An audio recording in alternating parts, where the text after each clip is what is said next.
Hello, dear brothers and sisters, dear ladies and Добрый gentlemen. день, дорогие братья и сестры, дамы и Selam aleyküm господа. saygılı kardeşler, урметли ханымlar ve efendiler. Добрый день, шановні брати і сестри, пані та панове. Добрый день, дорогие братья и сестры, уважаемые дамы и господа.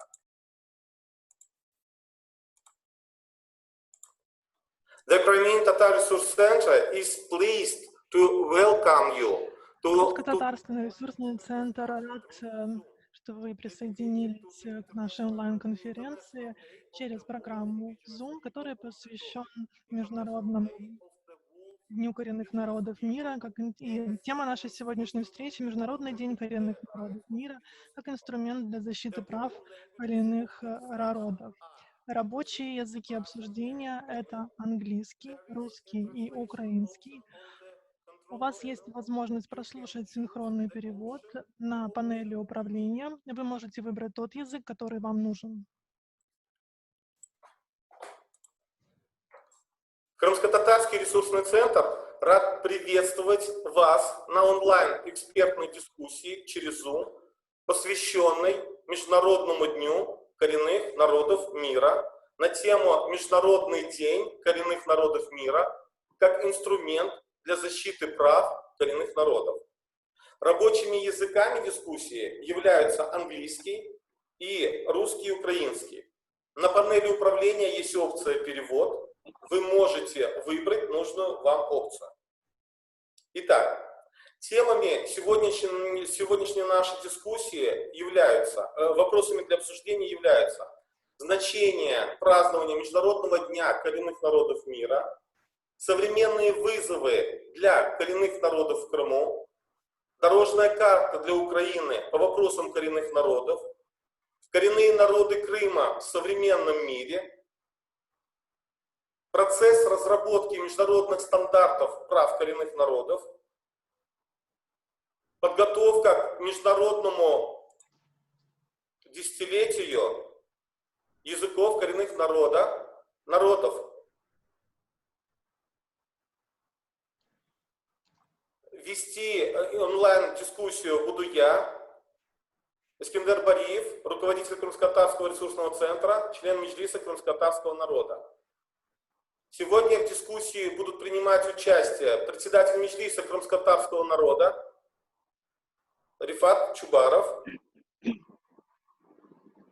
Видеообращение будет от члена постоянного форума ООН по вопросам коренных народов Алексея Цикарева. Выступит член постоянного форума ООН по вопросам коренных народов Хулман Чаудхадри. Член экспертного механизма по правам коренных народов Родион Сюлянзига, член консультативного комитета рамочной конвенции о защите национальных меньшинств Оливер Лода. Я надеюсь, что к нам сейчас присоединится наследник потомственного вождя клана Орлов племенной нации Аравак-Лакона из северо-восточной Амазонии, Южная Америка, Дэймон Джерард Кори. Потому что там раннее утро, и я надеюсь, что они подсоединятся к нам. Также из Америки к нам подсоединится Павел Сулянзига, член правления международной коалиции, международная организация по правам коренных народов, а также он является представителем коренного народа УДГ. Также из Америки к нам присоединится сотрудница Объединенной конфедерации народа Таинно и соучредитель Карибской организации развития индейцев Таи Пелли. С нами сейчас присутствует и будет активно участвовать в дискуссии доктор Васали Киро, основатель Международного женского форума коренных народов, член комиссии по делам женщин штата Джарханд, координатор женской комиссии из числа коренных народов Индии. Также в дискуссии будет принимать участие директор департамента по делам религии и национальности Министерства культуры Украины Андрей Юрош. Мы приветствуем вас. Доктор Елена Арабаджи, руководитель Национально-культурного караимского общества Джамаат. нам присоединится почетный председатель Дагестанской региональной общественной организации развития гражданского общества Бырлик Ногайцев Янгурджи Аджиев. Также будет к нам присоединится представитель крымчаков Вячеслав Ламброза, доктор Борис Бабин, профессор, эксперт Крымско-Татарского ресурсного центра. Ну и в процессе каждый сможет выступить до 5-7 минут, и в процессе могут быть у нас реплики.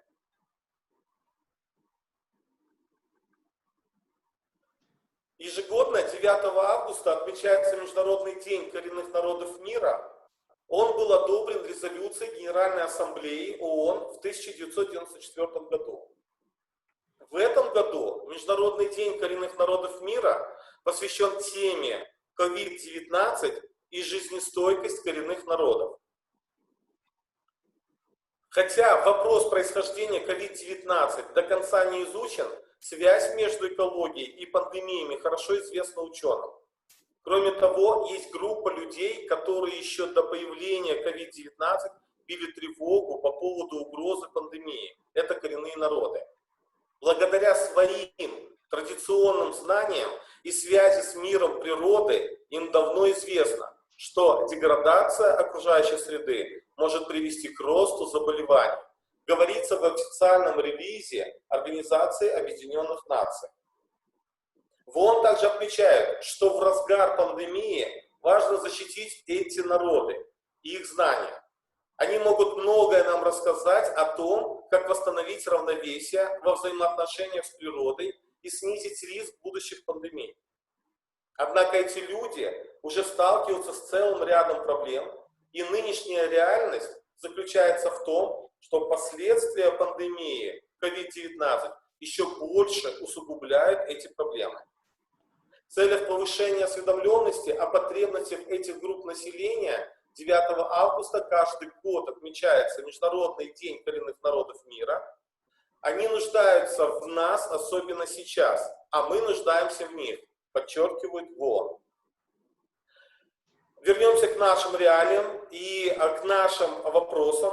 И, к сожалению, последние 6 лет, прошедшие в условиях российской оккупации, стали для крымских татар, караимов и крымчаков, коренных народов Крыма, очень опасными с точки зрения соблюдения принципов, закрепленных в Уставе ООН, Декларации ООН о правах коренных народов.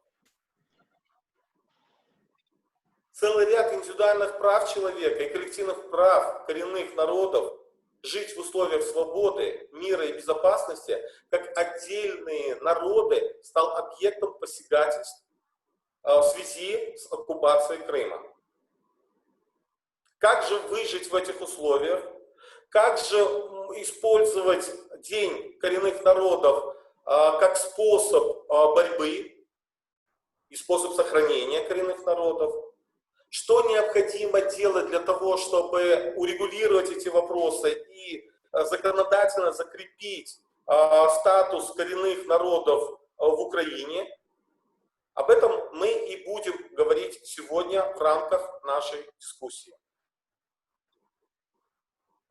Мы также рады будем как приветствию наших братьев и сестер из различных уголков мира. Таким образом, мы увидим солидарность всех коренных народов в борьбе за наши коллективные права.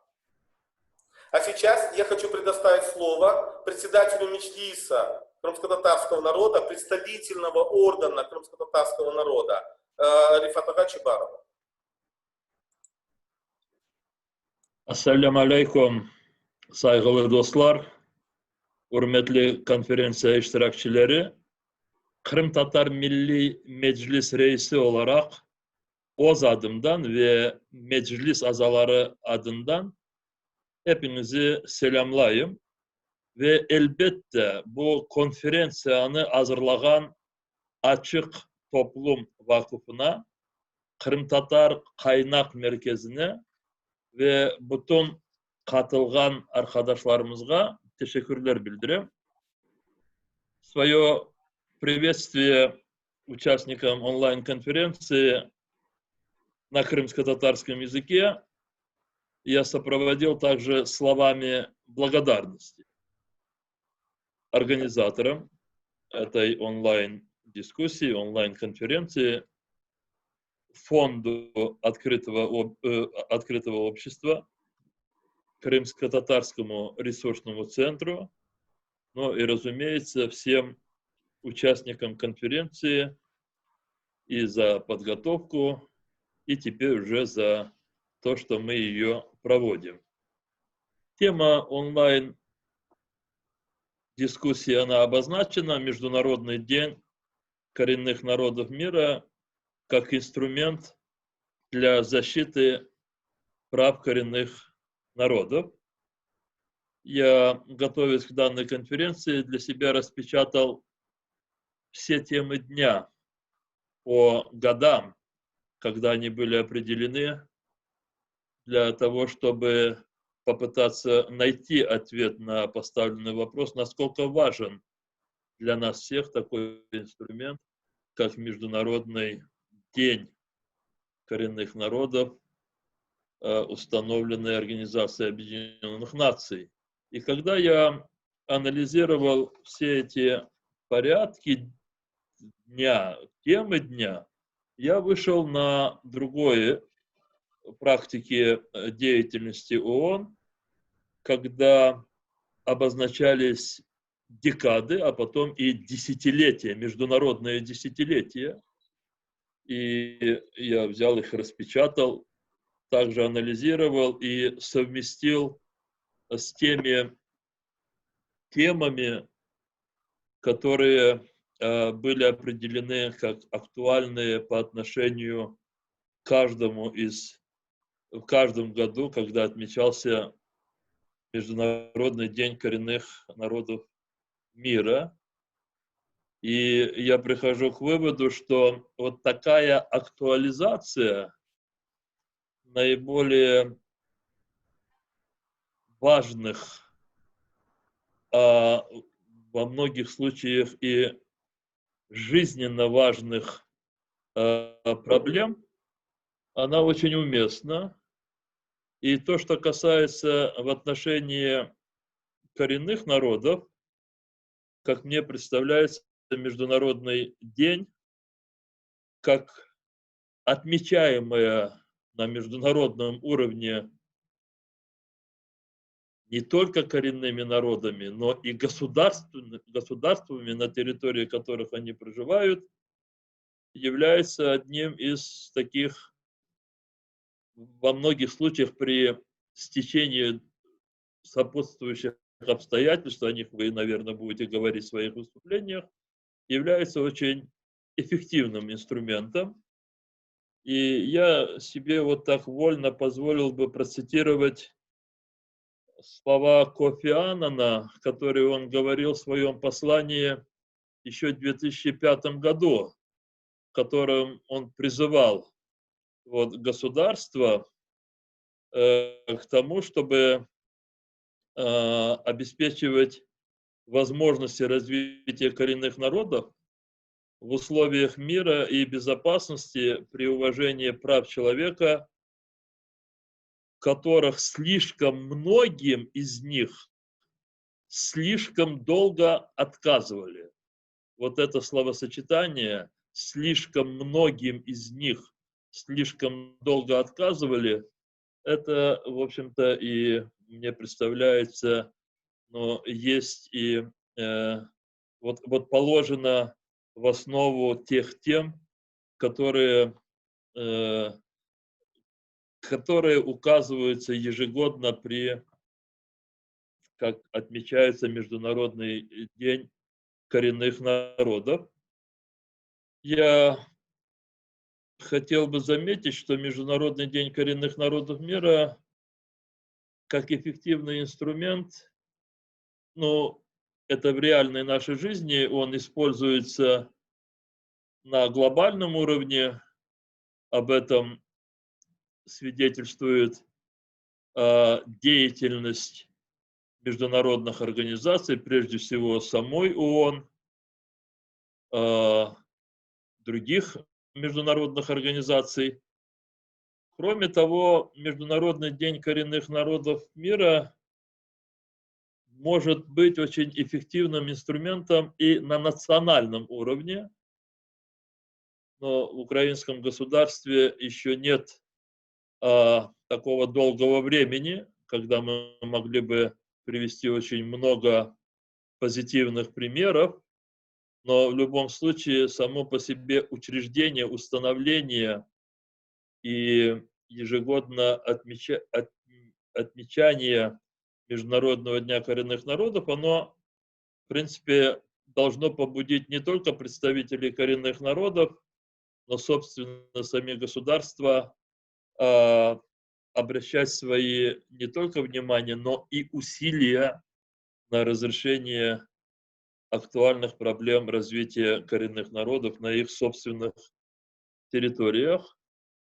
Я думаю, что Международный день коренных народов мира должен служить и эффективным инструментом для взаимодействия на межрегиональном уровне, но в этом аспекте очень много зависит от взаимодействия, собственно, уже государств. Но то, что коренные народы испытывают очень большую необходимость взаимодействия и на таком субрегиональном уровне, это очевидно. И поэтому мне представляется для нас, от крымских татар и для караимов, крымчуков, для коренных народов Украины, которые значительную часть своего исторического развития, но в нашем представлении значительную часть, это десятилетия, когда-то кому-то это покажется, может быть, мгновением. Мы прожили в Советском Союзе, и наше взаимодействие с другими коренными народами, я имею в виду наших крымских татар, караимов, крымчаков, прежде всего коренными народами России, могло бы дать, новые импульсы для нашего собственного развития. По крайней мере, мы могли бы обмениваться опытом наших деятельностей для достижения своих целей, но мы в этом имеем затруднения, поскольку государства, в которых мы живем, они определяют свои позиции в глобальных вопросах, опираясь на разные ценности, и у них очень разное поведение. В заключение своего вот такого небольшого приветствия, введения вот нашу тему, я хотел еще заметить, что, конечно, мы все есть реалисты. И при всем том, что насколько, и я здесь вижу блистательный ряд участников, многих из вас я знаю заочно, и знаю о ваших вкладах в подготовку, принятие тех или иных документов, регулирующих сферу деятельности коренных народов, в том числе и Декларацию Организации Объединенных Наций о правах коренных народов, которая уже 13 лет, время очень быстро проходит. Мы с вами все реалисты и прекрасно понимаем, что как бы не были выписаны все нормы и стандарты, определяющие права и возможности коренных народов, тем не менее наше самочувствие очень зависит от поведения всех игроков международной политики, но прежде всего от тех игроков, которые обладают ядерным оружием и могут себе позволить действия, которые ограничивают развитие коренных народов, а в некоторых ситуациях они просто несут прямую угрозу их существованию. Мне представляется вот в рамках повестки Международного дня коренных народов, которые определяются ежегодно, возможно, уже и назрело время, когда бы на ближайшие годы, возможно, в следующем году, я не знаю, здесь больше вы, эксперты и люди, обладающие опытом, можете подсказать, но ближайшие темы Международного дня были бы определены с точки зрения ответственности государств и практическое применение норм международного права в части поведения этих государств в отношении как коренных народов, живущих как на своей территории, так и на тех территориях, где они реализовывают свои интересы, зачастую противоречащие международному праву. Как вы понимаете, я здесь прежде всего имею в виду нынешнюю оккупацию Крыма Российской Федерацией. Настало время, когда государства должны не просто декларировать свое стремление к развитию на своих территориях коренных народов, но уже актуально время, когда коренные народы должны обладать механизмом привлечения как своих государств, так и иных государств, нарушающих права коренных народов. Я еще раз поздравляю вас с тем, что вы проводите эту онлайн-конференцию, за приглашение, и поздравляю вас с Международным днем коренных народов мира, который мы все вместе с вами вчера отметили и отмечаем сегодня данной конференции. Спасибо. Саунус Рифат ага, большое спасибо, Рифат ага. Сейчас мы внесем небольшие корректировки в нашу очередность выступающих в связи с тем, что наши братья и сестры подключаются только из американского континента. Сейчас я хочу предоставить слово члену постоянного форума ООН по вопросам коренных народов господину Пхулману Чаудхадри.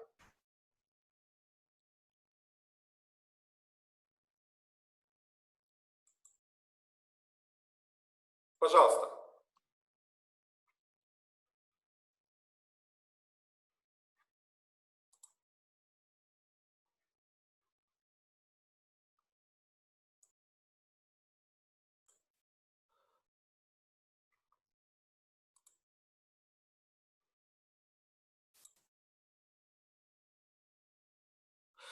Господин Пхулман, включите микрофон, пожалуйста.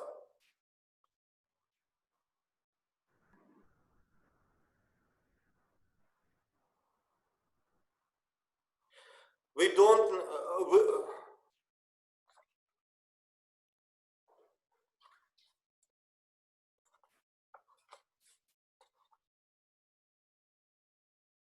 Господин Пхулман, we don't not hear you. Try again, please.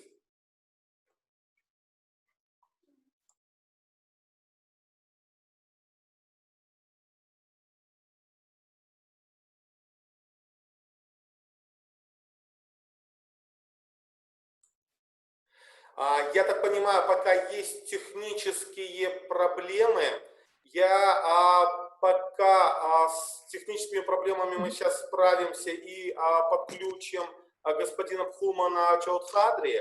Сейчас я предлагаю дать слово члену экспертного механизма по правам коренных народов господину Родиону Сулянзига.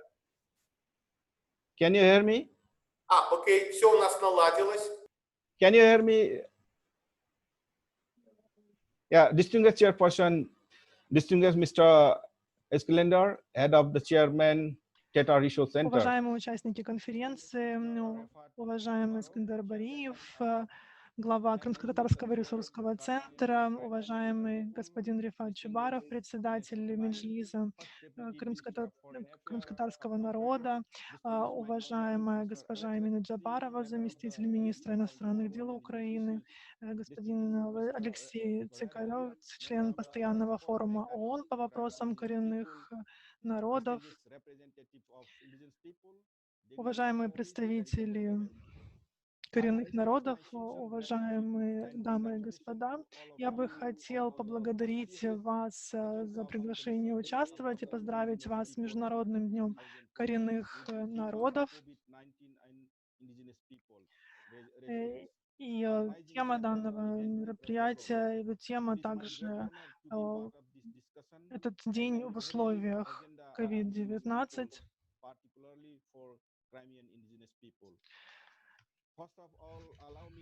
Прежде всего, я бы хотел поблагодарить организаторов. Это Крымско-татарский ресурсный центр за такую инициативу и поблагодарить всех вас, кто согласился сегодня принять участие в данном обсуждении касательно понимания сегодняшней ситуации.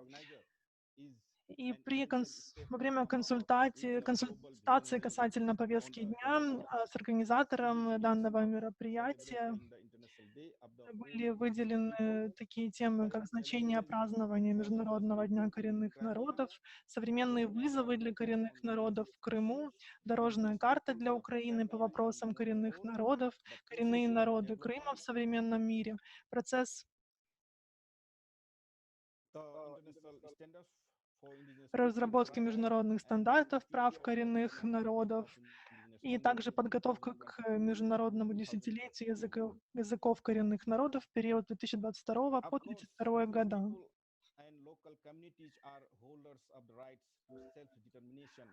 И, конечно же, коренные народы и местные общины это те, кто владеют правами на самоопределение, и также всегда готовы обсуждать те вопросы, которые на них влияют, касательно их проживания на их территориях, использования их ресурсов. И также очень важно для них сохранять и развивать свою культуру, традиции, верования и так далее. Международный день коренных народов мира как инструмент для защиты прав коренных народов — это тема нашего сегодняшнего обсуждения, как я понимаю, организована для того, чтобы обсудить наши дальнейшие действия по выполнению общих целей по реализации прав людей. Мы, коренные народы, проживаем во всех уголках мира и занимаем 22% территории земного шара. Нас около 370-500 миллионов коренных народов, которые представляют мировое разнообразие, культурное разнообразие. И мы говорим на почти 7000 языках. Коренные народы имеют тесную духовную связь с землями, территорией, ресурсами, также имеют свой язык. В то же время в 2019 году мы отмечали Международный день коренных народов мира, и это очень важно для того, чтобы повышать осведомленность о проблемах, которые существуют по отношению к коренными народами. И в прошлом году мы говорили о сохранении, восстановлении и продвижении языков коренных народов. И сейчас нам предстоит целое международное десятилетие, посвященное языкам коренных народов в период 2022 по 2032 год. И для нас очень важно сделать это десятилетие действительно очень эффективным в том, что касается сохранения наших языков. Если мы посмотрим на ситуацию с языками, на данный момент существует 6 тысяч, 7 тысяч языков, и 97% мирового населения говорят, из 97% говорят на 4% этих языков.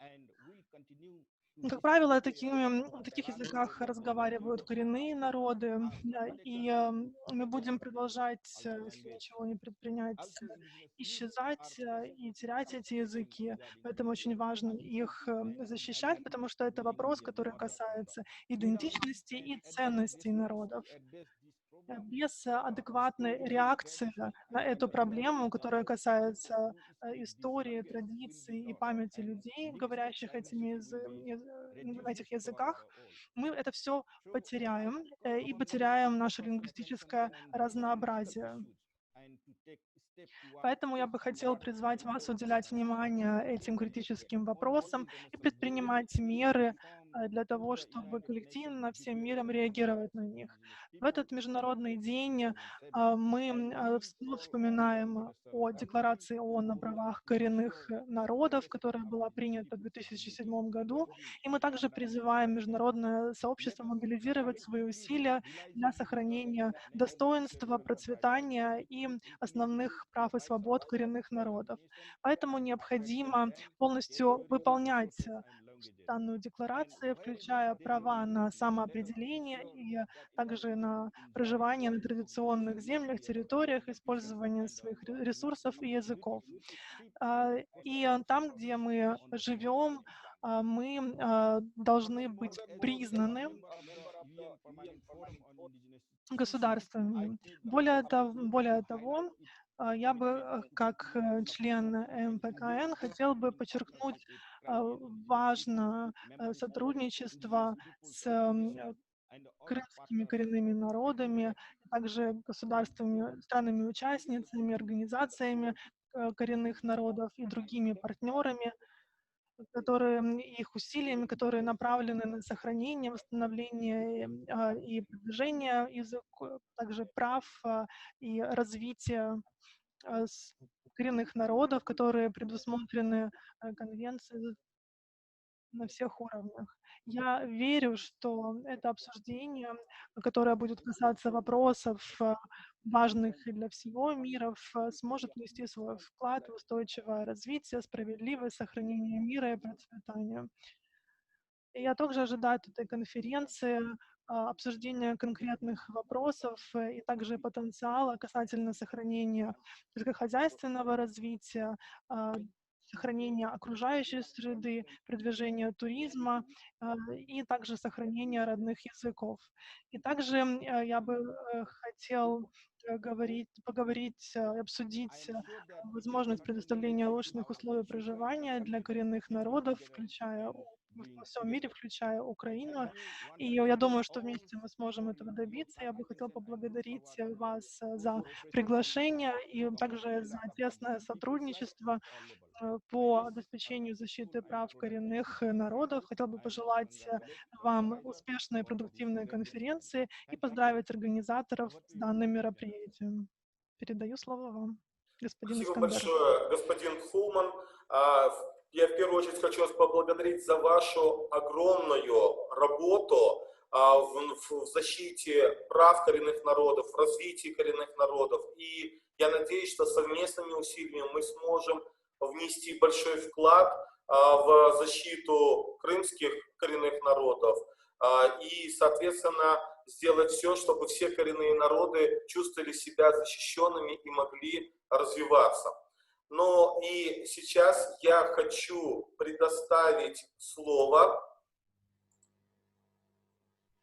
члену экспертного механизма по правам коренных народов господину Родиону Сулянзига. Пожалуйста, Родион. Спасибо, уважаемый председатель. Добрый день, доброе утро и добрый вечер всем участникам конференции. Спасибо, конечно, за приглашение. И я с радостью это принял и буду рад сделать свой вклад в работу сегодняшнего форума. Это символично, что он проходит именно сегодня, как раз в рамках Международного дня коренных народов, который проходит ежегодно 9 августа. И это не только дань уважения и признания прав коренных народов, Но, по моему глубокому убеждению, это прежде всего призыв к действиям, включая самих коренных народов, национальное правительство и всех других заинтересованных в защите и продвижении прав коренных народов на всех уровнях. Ну и, конечно, сегодня в условиях кризиса, пандемии важно использовать новые технологии, использовать онлайн-средства для продолжения нашей совместной работы, для координации по защите прав коренных народов. И, конечно, организаторам еще раз спасибо, что они используют все возможные ресурсы. Как член экспертного механизма от региона Восточной Европы, Российской Федерации, Средней Азии, Закавказья, я, конечно, внимательно слежу за развитием событий в нашем регионе, именно с точки зрения мониторинга ситуации и прав, и возможности совместной работы на международном уровне. Я постараюсь кратко рассказать вам о работе экспертного механизма. Он является одним из 3 основных в системе ООН, который работает по продвижению прав и защите коренных народов. И, разумеется, является одним из инструментов в правозащитной сфере на глобальном уровне, где коренные народы могут использовать эту возможность по защите своих прав на национальном, региональном и местном уровне.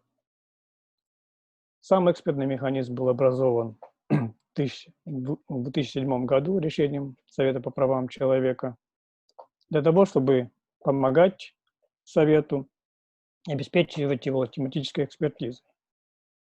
И, конечно, он имеет свой четкий мандат для того, чтобы, во-первых, не дублировать работу постоянного форума спецдокладчика, и, с другой стороны, усилить вот этот треугольник для того, чтобы можно было больше эффективно применять и работать на всех уровнях. Изначально мандат экспертного механизма входило 3 конкретных задачи. Это, во-первых, обеспечение тематической экспертизы, главным образом через исследования и консультации, предоставлять рекомендации Совету и составлять ежегодный отчет. Изначально экспертный механизм формировался из 5 независимых экспертов согласно региональному распределению на уровне ООН. Но, как многие из вас знают, что в 2014 году была первая Всемирная конференция ООН на высшем уровне с очень хорошим итоговым документом, по итогам которого в 2016 году Совет по правам человека постановил изменить, усилить и укрепить мандат экспертного механизма, оставив при этом ежегодные исследования в той или иной области, но в то же время добавив другие важные дополнительные мандаты для экспертного механизма. Это, во-первых, выявлять, распространять передовой опыт и уроки в рамках работы по достижению цели декларации, а также оказывать помощь государствам-членам и коренным народам по их просьбе в определении технических консультаций относительно разработки государственного законодательства и политики, касающихся прав коренных народов, что очень существенно. Также экспертный механизм предоставляет государствам по их просьбе содействие и консультации для выполнения рекомендаций УПО и других договорных органов. И также, конечно, экспертный механизм сегодня совместно с мандатом спецдокладчика может наносить страновой визит по просьбе либо самих государств-членов, либо коренных народов и их организаций. При этом, конечно, что экспертный механизм не может самолично принимать решения или декларации, но он может предоставлять не реже 1 раза в год отчет Совета по правам человека о своей работе И состав экспертного механизма был расширен до 7 человек, покрывая все 7 социокультурных регионов, где проживают сегодня коренные народы мира. Также еще один важный, существенный момент, что Совет по правам человека призывает экспертный механизм расширять свое взаимодействие с национальными правозащитными учреждениями, что очень важно, расширяя круг вовлекающихся институтов. Ну и последнее, что экспертный механизм может также проводить межсессионные совещания, мероприятия в течение 5 дней в году. Это вот то, что отличает экспертный механизм, его мандат от других механизмов ООН по правам коренных народов. Как пример вот, исследований и рабочих визитов можно упомянуть исследование о праве на образование, которое было много лет назад сделано, и совершенно новых исследованиях о праве на землю. Будущий год будет посвящен правам детей коренных народов. Я думаю, это очень актуальная тема. Она еще ни разу не поднималась в глобальной повестке. И будет также важно уделить особое внимание правам детей коренных народов. Также в этом году был закончен доклад о признании возмещения ущерба и примирении, что также имеет огромное влияние и является инновационным документом. Экстренный механизм уже провел рабочие визиты в Новую Зеландию, Мексику, Финляндию. На повестке дня идут переговоры с другими странами, потенциально это могут быть Бразилия, Япония и ряд других, но это требует определенного согласования всех сторон. Но важно сказать, что признание и уважение прав коренных народов – это вот тот краеугольный камень всей политической повестки коренных народов, начиная с одобрения Декларации ООН, как основополагающего базового документа международного права, который определяет те минимальные стандарты прав коренных народов,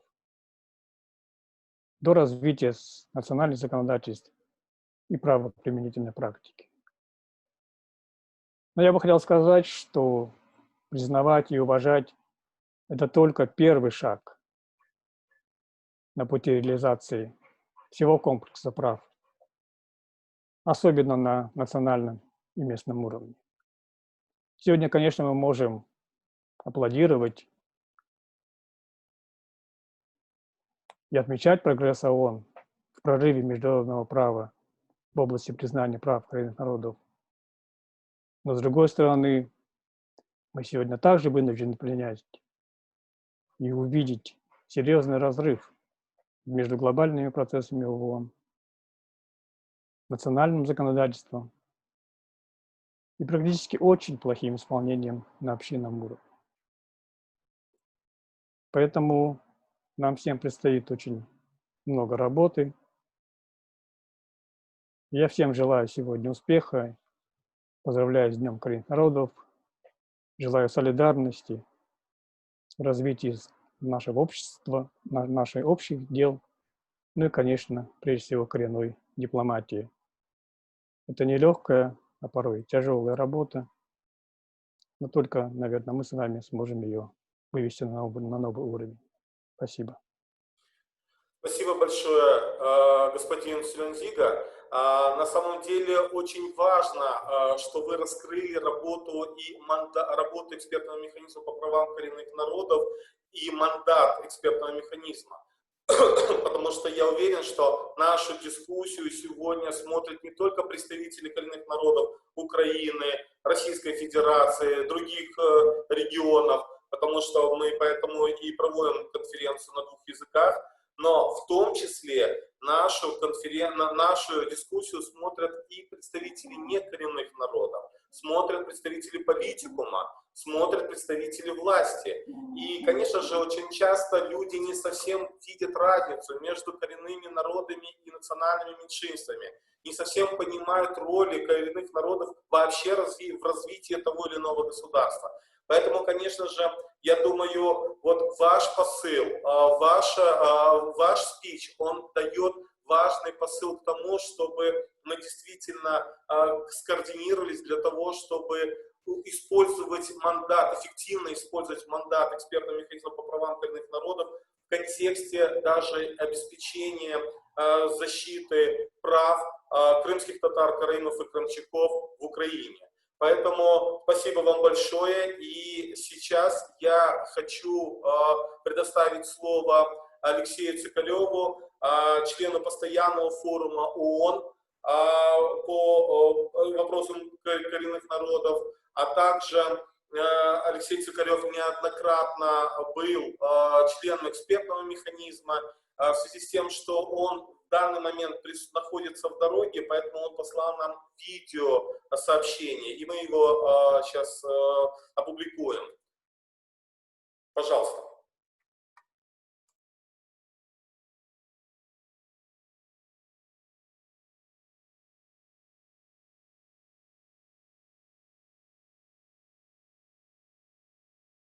Включите звук. Модератор конференции, включите звук.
Сейчас технические моменты.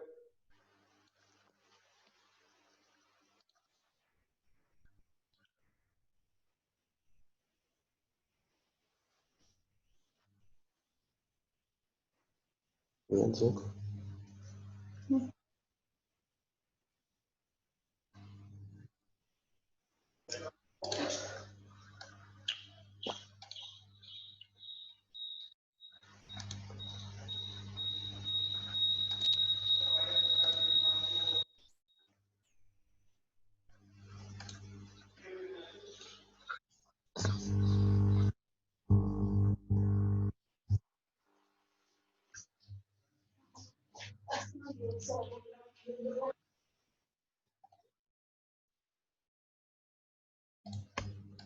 По техническим моментам что-то не проявляется звук, то ли, может быть, это связано с интернетом. Я сейчас хочу с удовольствием передать слово члену консультативного комитета рамочной конвенции о защите национальных меньшинств Совета Европы, а также члену постоянного форума ООН по вопросам коренных народов 2014-2016 годов господину Оливеру Лоде. Thank you, Eskander. Dear Спасибо, Chair, Искандер. Уважаемый председатель Меджлиса крымско-татарского народа, господин Рифат Чебаров, уважаемые друзья, коллеги, братья и сестры, это честь для меня поздравить вас с Международным днем коренных народов мира. Для меня это возможность воздать должное коренным народам, еще раз напомнить про их права, культуру, взгляды и идентичность, и их самобытности в целом. Это также день установления конкретных целей и миссий для будущего развития на индивидуальном, коллективном и глобальном уровне. Уже 7-й год крымские татары отмечают этот день коренных народов мира в условиях российской военной оккупации и бесчисленных нарушений международного права и прав человека, которые связаны с этой оккупацией. И вряд ли эта оккупация будет завершена в ближайшем будущем, поэтому что же отмечать крымским татарам? С чем я поздравляю сегодня своих крымско-татарских коллег и друзей сегодня? Прежде всего, с тем фактом, что крымские татары, как народ, не сдались перед лицом этой беспрецедентной агрессии в 21 веке. Крымские татары, как народ, сохранили свое достоинство и не поддержали оккупацию, которая, если посмотреть глубже, нацелена на то, чтобы избавиться от крымских татар как коренного народа со своей коллективной памятью, общей культурой и ценностями, правами, включая право на проживание на своей исторической родине. Более того, уже 7 лет подряд крымские татары показали всему миру пример ненасильственного и асимметричного противостояния грубой агрессии со стороны крупнейшей военной державы. Вместо коктейлей Молотова крымские татары перенесли свое дело, свою ситуацию в ООН и на другие международные площадки. Вместо насилия крымские татары используют свой ум, творческий потенциал и интеллект. Хотя такой подход и не привел еще к деоккупации Крыма, это единственный способ Second, well, soon, third largest nuclear power in the world. And most powerful military in the second most powerful military in the world. Now, I'm confident that with this approach, Crimean Tatars, with the help of Ukraine and the civilized world, will eventually liberate their homeland and emerge on the right side of history. But coming back to today's day, or actually Возвращаясь к сегодняшнему дню, скорее вчерашнему дню, Международному дню коренных народов, он был учрежден ООН. Поэтому это хороший повод обсудить роль системы ООН в крымско-татарском вопросе. Во-первых, необходимо отметить, что крымские татары были активными участниками механизмов ООН по вопросам коренных народов задолго до 2014 года, включая период до того, как Украина признала крымских татар своим коренным народом. С 2014 года, с момента оккупации, присутствие крымских татар в системе ООН стало еще более заметным и активным. Почти ни одно крупное собрание представителей коренных народов в ООН не проходит без участия крымских татар, включая заседания постоянного форума ООН по вопросам коренных народов, экспертного механизма по правам коренных народов, Совета по правам человека и так далее. Речь идет не только о том, что присутствие крымских татар в ООН стало более активным и многочисленным. Вы разобрались в работе системы, в результате чего заявлениям крымских татар стали более эффективными и действенными. Вы также научились работать в кулуарах, чтобы заручиться поддержкой союзников и друзей.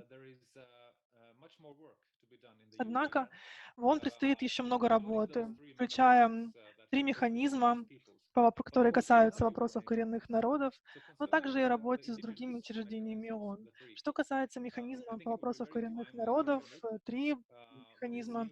Сейчас самое время для экспертного механизма новым усиленным мандатом более детально изучить ситуацию с соблюдением прав крымских татар и посетить Украину, включая оккупированный Крым, как только это станет возможным в условиях существующей пандемии. Я бы также хотела призвать специального докладчика по правам коренных народов господина Франциско Кали более детально разобраться в ситуации крымских татар. Предыдущий специальный докладчик, госпожа Виктория Таули-Корпус, не справилась с этой задачей, несмотря на усилия крымских татар и Украины в этом направлении. Поэтому сейчас, возможно, самое время восполнить этот пробел. Также не стоит забывать, что ООН может предложить крымско-татарскому народу гораздо больше, чем 3 механизма по вопросу коренных народов. Почти все учреждения ООН тем или иным образом связаны с коренными народами и их правами. Это означает, что крымские татары могут еще больше интегрироваться в систему ООН. В этой связи я бы хотел кратко затронуть такую тему, как культурно-языковые права. Здесь следует отметить результаты работы крымских татар за последний год. Ключевым агентством ООН в этом направлении является ЮНЕСКО, как вы это хорошо знаете. В марте этого года Украина выдвинула национальный крымско-татарский орнамент ОРНЕК на включение в репрезентативный список нематериального культурного наследия человечества в соответствии с Конвенцией 2003 года об охране нематериального культурного наследия. Подписание этой номинации ожидается в конце следующего года. Но уже сейчас эта номинация — это важный шаг, так как, выдвигая элемент крымско-татарского культурного наследия на включение в список, Украина продемонстрировала, что относится к крымско-татарскому народу как к своему. Я надеюсь, что данная номинация будет одобрена экспертами ЮНЕСКО в октябре следующего года, в случае чего у крымских татар будет повод для радости. Далее. Еще один важный процесс, в котором я бы хотел видеть более активное участие крымско-татарского народа и Украины, это работа ООН в сфере языков коренных народов. Как многие из вас знают, 2019 год стал Международным годом языков коренных народов под эгидой ЮНЕСКо. В рамках этого года крымские татары под, насколько я понимаю, руководством Крымско-татарского ресурсного центра выполнили очень важную задачу, а именно они подготовили официальный перевод Декларации ООН о правах человека на крымско-татарский язык. Перевод был официально включен в базу данных ООН, где есть более чем 500 переводов данного документа на разные языки. На сегодняшний день Международный год завершился, но Генеральная ассамблея ООН уже объявила о Международном десятилетии языков коренных народов в период с 2022 по 2032 года. Целью десятилетия является привлечь внимание к проблеме утраты языков коренных народов и острой необходимости сохранять, поддерживать и продвигать языки коренных народов, а также принимать срочные меры на национальном и международном уровне. Я очень надеюсь, что крымские татары и Украина будут принимать активное участие как в планировании данного десятилетия, так и в реализации мероприятий в рамках объявленной инициативы. Понятно, что право на использование своего языка и языковая политика на данный момент не являются первостепенными задачами для крымских татар. Однако в условиях продолжающейся оккупации, за которой есть более важные проблемы, необходимо все равно проводить работу в данном направлении, даже в условиях оккупации. В рамках объявленного десятилетия для реализации этой деятельности будет больше возможностей, чем раньше. В частности, я бы хотел призвать украинское государство, так сказать, забронировать место в ЮНЕСКО для планирования этого десятилетия. Это процесс, который уже идет. Сейчас мы находимся на ранних стадиях, поэтому еще есть возможность принять в нем участие. А также я бы хотела предложить, чтобы крымские татары разработали более систематизированный и долгосрочный подход к сохранению и также при необходимости к восстановлению своего языка в рамках приближающегося десятилетия. Это также та работа, которую я делаю у себя на родине, в Эстонии, с нашими коренными народами. И будет интересно сотрудничать также и в этой сфере. Я бы хотела поблагодарить вас за внимание и передать слово.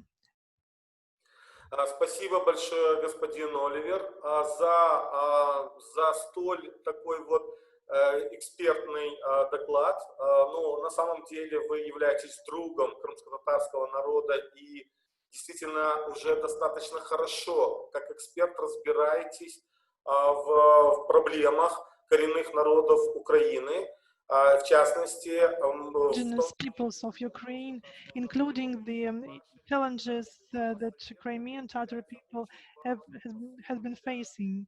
And your recommendations, your advice are very работы для реализации наших коллективных прав, прав крымско-татарского народа, также караимов и крымчаков. Спасибо вам большое. Я думаю, в процессе мы еще будем возвращаться к различным темам.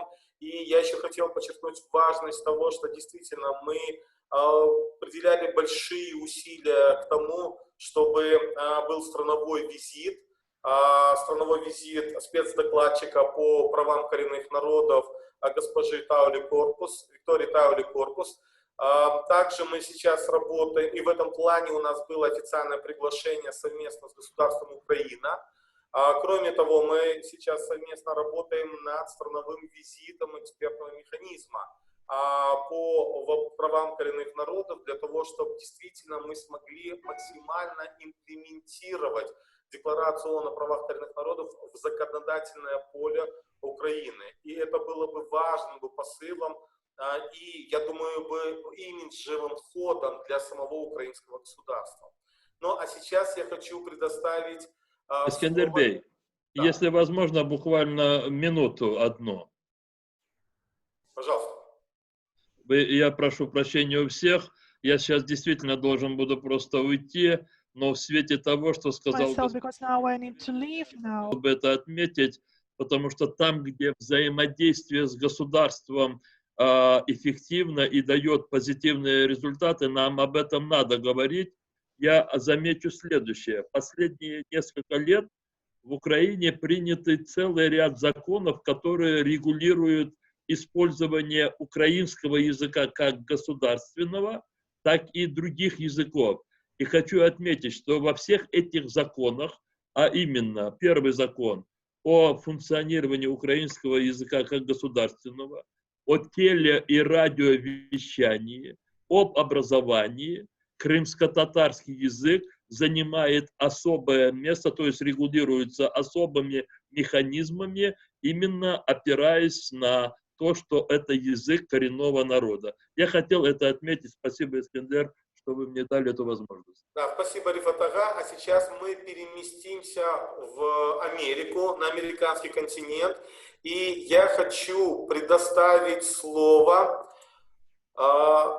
сотруднице Объединенной конфедерации народа Тайна и соучредителю Карибской организации развития индейцев, очень активного представителя коренных народов именно в защите прав коренных народов, госпоже Тай Пелли.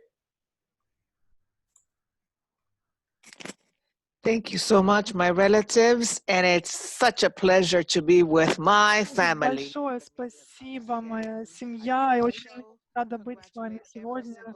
Моя семья крымско-татарских народов. Я бы хотела сегодня поприветствовать всех братьев, сестер не только сегодня, но и за рамками Международного Дня коренных народов мира. Я очень рада принимать участие в сегодняшнем мероприятии, потому что во время оккупации пытались замолчать ситуацию с крымскими татарами, и это действительно большая честь для меня, благодаря тем отношениям, которые мы установили в рамках работы ООН, знать о том, что происходит в рамках механизмов, которые существуют, и также понимание, зачем мы находимся в этой организации. И мы можем получить информацию о преследованиях крымских татаров, о нарушении их прав. И благодаря этим знаниям мы можем что-то сейчас предпринять и действительно освещать данную проблему. Я бы хотела еще раз подчеркнуть важность этих отношений.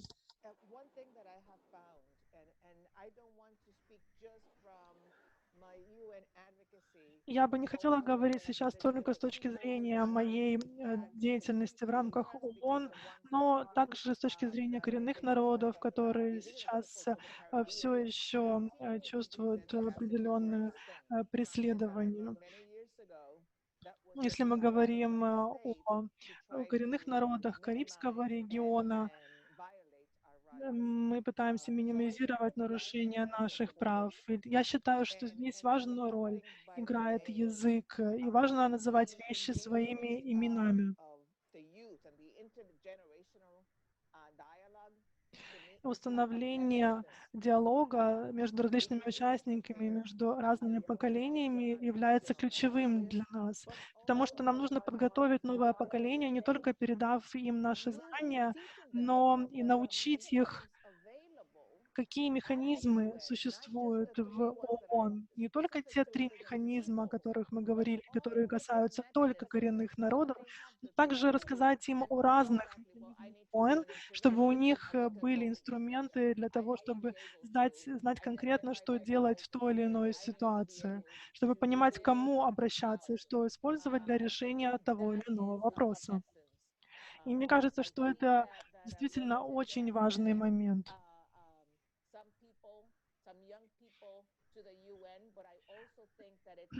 И это касается, конечно же, и присутствия молодежи в ООН, но также я хочу подчеркнуть необходимость подготовки нового поколения, которое бы понимало все существующие механизмы.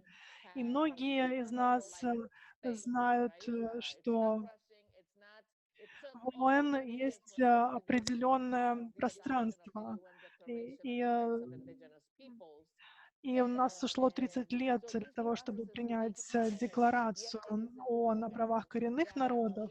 То есть для всех процессов необходимо время, и необходимо использовать существующие возможности, существующие пространства, форумов, которые нам нужно использовать, чтобы не говорили потом, что у вас же была возможность, но вы не выступали, вы не использовали.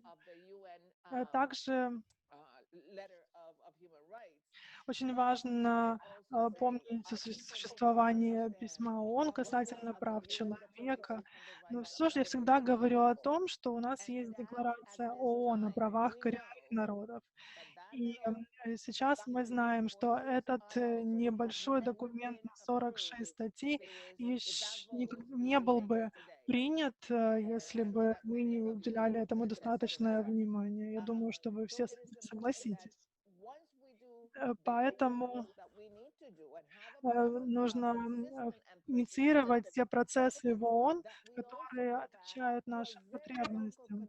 Но при этом необходимо забывать о локальных общинах и работать также с ними, для того, чтобы доводить до местного уровня темы, которые мы поднимаем, для того, чтобы также наши люди на местных уровнях понимали, какие механизмы они могут использовать для достижения своих целей, защиты своих прав.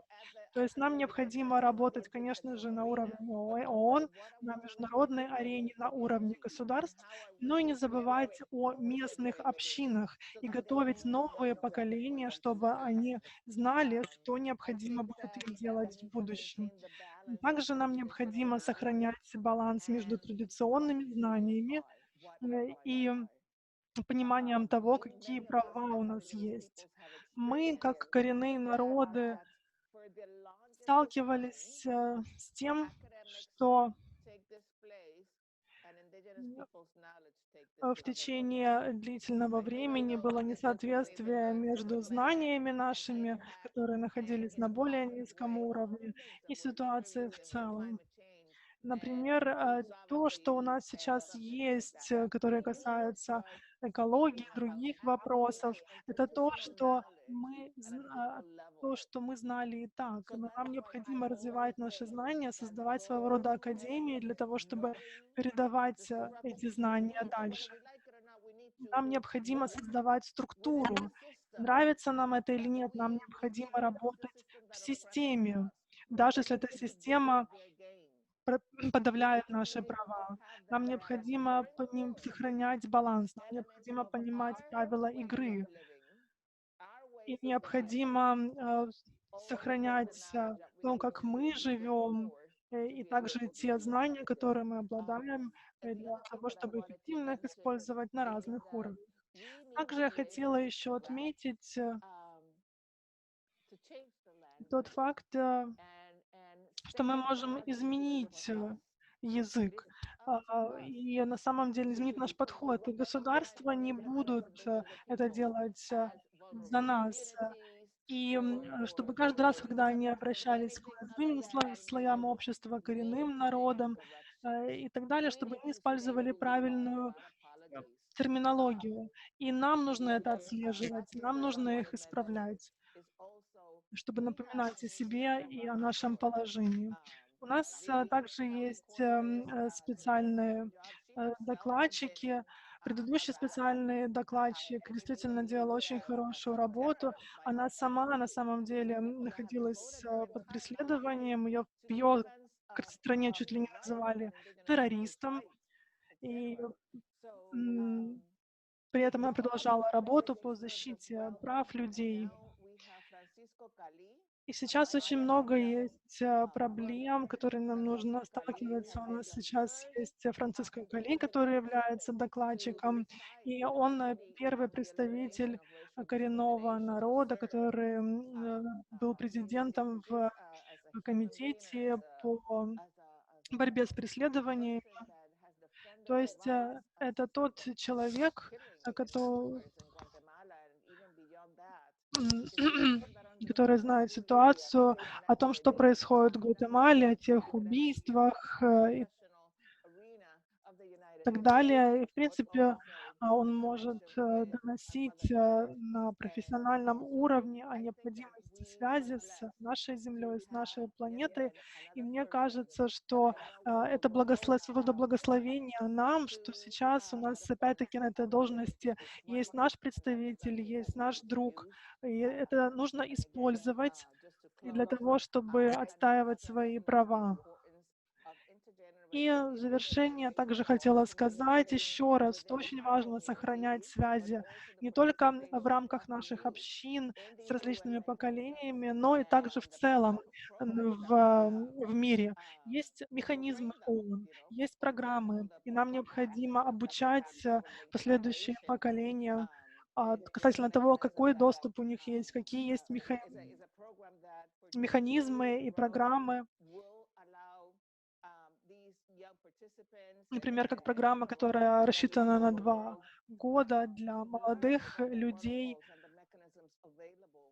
изучить те механизмы, те протоколы, которые существуют и касаются коренных народов мира, как это использовать, как использовать то, что у нас, те возможности, которые у нас есть на этой международной арене.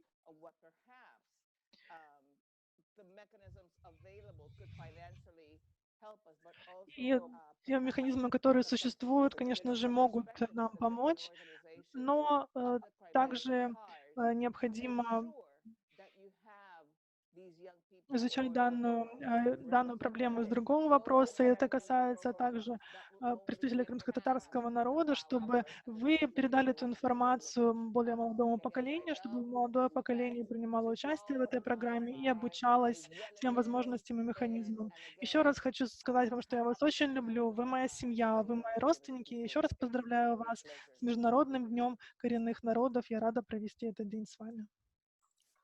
Спасибо, сестра Таи. Вы действительно затронули очень важные моменты. Ведь на самом деле, к сожалению, многие активисты из числа коренных народов либо в своих странах, либо странами или властью, которая контролирует территорию коренных народов, находятся под преследованием. И в том числе такая же ситуация была и с бывшим экс-спецдокладчиком госпожой Викторией Таули-Корпус. Но при всем том мы видим позитивную динамику, когда мы все, объединившись, все-таки стремимся и добиваемся того, что создаются международные механизмы по защите. И об этих механизмах сегодня мы говорили в нашей дискуссии. И экспертный механизм по правам коренных народов, и постоянный форум, и декларация. И как раз таки сегодня все те, кто у нас сегодня активно выступают и участвуют в нашей дискуссии, имеют прямое отношение ко всем этим процессам. И поэтому только объединившись, мы можем это продвигать, только привлекая молодежь, мы можем гарантировать, что это будет, что будет перспектива. Ну и, конечно же, несмотря на то, что коренные народы являются бедной частью населения мира, все-таки современные технологии, они позволяют нам больше общаться друг с другом. И таким образом мы становимся ближе друг к другу. и сильнее. И таким образом мы будем друг друга поддерживать и Exactly. работать в нашей защите. Ну а сейчас я хочу предоставить слово человеку, который является представителем коренного народа, численность которого, если что, меня Павел поправит, ну, на данный момент чуть более 1200 человек. И Павел является в том числе одним из преследуемых представителей коренного народа. При этом Павел борется за права коренных народов, не только за права своего коренного народа, но и за права всех коренных народов. И является в данный момент членом международной коалиции, международной организации по правам коренных народов. И, пожалуйста, Павел, вам слово. Эскандер, спасибо большое. Я очень рад всех приветствовать. Я очень рад видеть Оливера и Таи и всех остальных в этот день. Я хотел бы также присоединиться ко всем, кто сказал поздравления. Я хотел бы поздравить всех с Международным днем коренных народов, хотя, к огромному сожалению, этот день всегда у нас, что называется, с печалью на глазах, потому что проблем у коренных народов не уменьшается, а все больше и больше прибавляется, и все это нарастает как снежный ком. Хотя, конечно же, мы не должны опускать руки и пытаться даже в нынешней ситуации, в нынешнее время пытаться что-то сделать для того, чтобы наши соплеменники, наши сородичи видели перспективы, понимали, что они могут и должны быть хозяевами на своей земле и строить будущее для своих детей и внуков. Я хотел бы немного сказать о том, что на сегодняшний день проходит очень много разных дебатов, разных дискуссий, в том числе и приуроченных к Международному дню коренных народов. И на самом деле очень много звучит мысли о том, что становится, к огромному сожалению, все хуже и хуже, при том, что, казалось бы, проводится много мероприятий и прикладывается много усилий для того, чтобы ситуация по коренным народам начала меняться с тем, чтобы права коренных народов были защищены. Поэтому, конечно же, то, как сегодня, в каком положении оказался сегодня и крымско-татарский народ, конечно же, это один из примеров того, что очень много нарушений происходит в отношении прав коренных народов, в отношении их жизней, ну и так далее. И сегодня тоже прозвучало сегодня, становится очень важным такой вопрос, как солидарность. Дело в том, что вот Искандер сказал, да, что нас не очень много в численном отношении, мы обладаем, конечно, огромными ресурсами с точки зрения того, где мы живем, да, но при этом, конечно же, эти ресурсы захвачены другими, либо государством, либо частным бизнесом и так далее. И поэтому на первый план, конечно же, выходит дух коренных народов, да, их солидарность, и только так мы можем противостоять вот тем нападкам на наши права, на наши земли, на наши территории. И я хотел бы пожелать вашему народу успехов, хотя еще раз хотел бы подчеркнуть, конечно же, вы находитесь также в очень сложном положении. Сегодня еще и ваша родина находится под оккупацией и так далее. Поэтому я надеюсь, что общими усилиями, конечно, мы будем и должны продвигать защиту прав коренных народов, хотя сегодня в связи с пандемией, да, площадки многие, почти все международные закрыты, однако вот такая возможность общаться вот онлайн, да, использовать новые технологии, конечно же, это очень важно и нужно. И Искандер, ты правильно сказал, что на сегодня очень важным является подготовка кадров, подготовка молодых людей, потому что за молодежью будущее, да, им решать те задачи и проблемы, которые сегодня стоят, и мы должны им помочь в этом, поделиться тем опытом, который у нас есть, и подсказать, какие механизмы сегодня существуют на международном, национальном и региональных уровнях. Еще раз большое спасибо за приглашение, за возможность послушать, принять участие в этом разговоре. И я надеюсь, что в вашей стране будут происходить позитивные изменения. Надеюсь, что власти будут не на словах, а на деле заниматься решением тех проблем, которые сегодня стоят перед вами, как коренным народом. Спасибо. Спасибо большое, Павел. На самом деле мы очень благодарны, что вы есть, что есть ваши усилия, и совместно мы действительно сможем все-таки принести пользу для сохранения и развития наших народов, коренных народов. Сейчас я хочу, прежде чем мы вернемся в Украину, все-таки перейти на азиатский материк и предоставить слово доктору Васави Кира.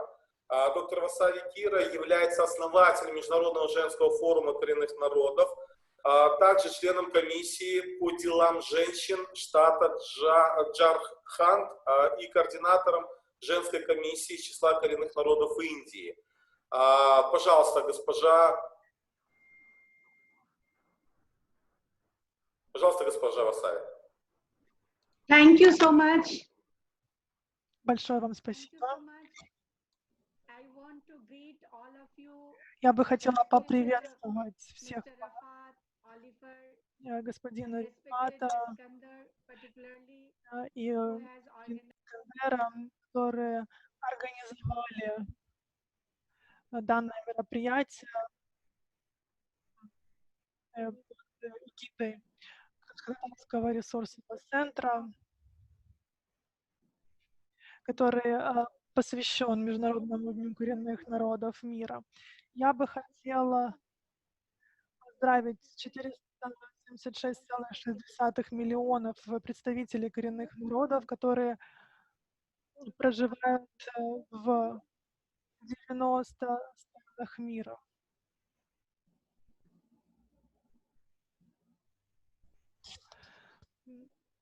Также в Индии мы отмечаем данное мероприятие.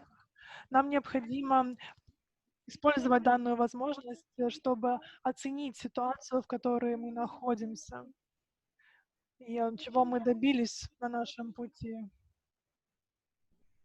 В Индии, в индийской конституции предусмотрено больше, чем статьи, которые касаются защиты прав народов в Индии.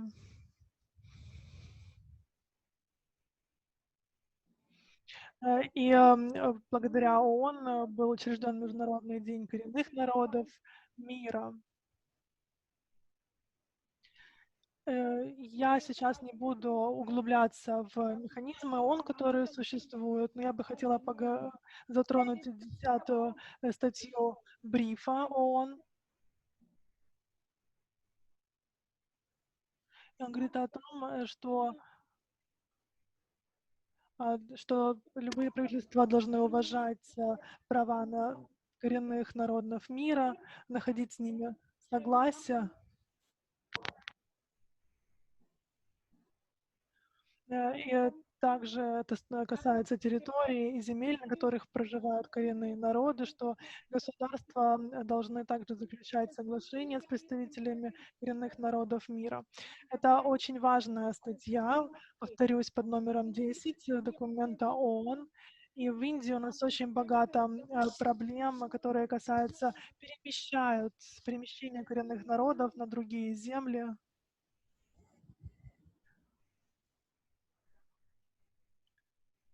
1997 года миллионы представителей коренных народов были перемещены с их территорий. И эта ситуация продолжается. Я, например, сталкивалась с двумя ситуациями. Я борюсь против перемещения людей с их территорий.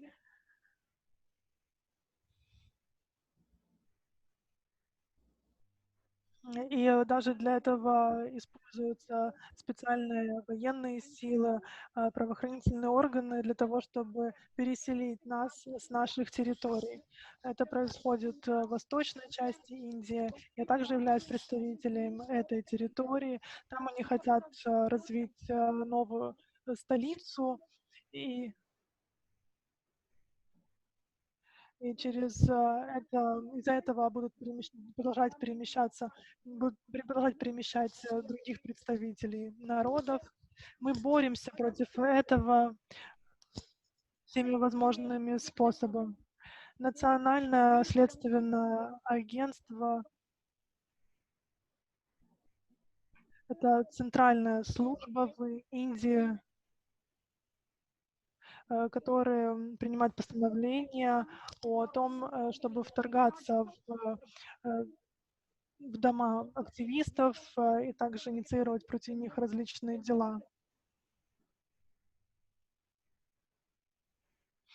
У нас также есть случаи вторжения в офисы, изымаются компьютеры, мобильные телефоны и другая техника. И когда я узнала о таких ситуациях, я пыталась разобраться.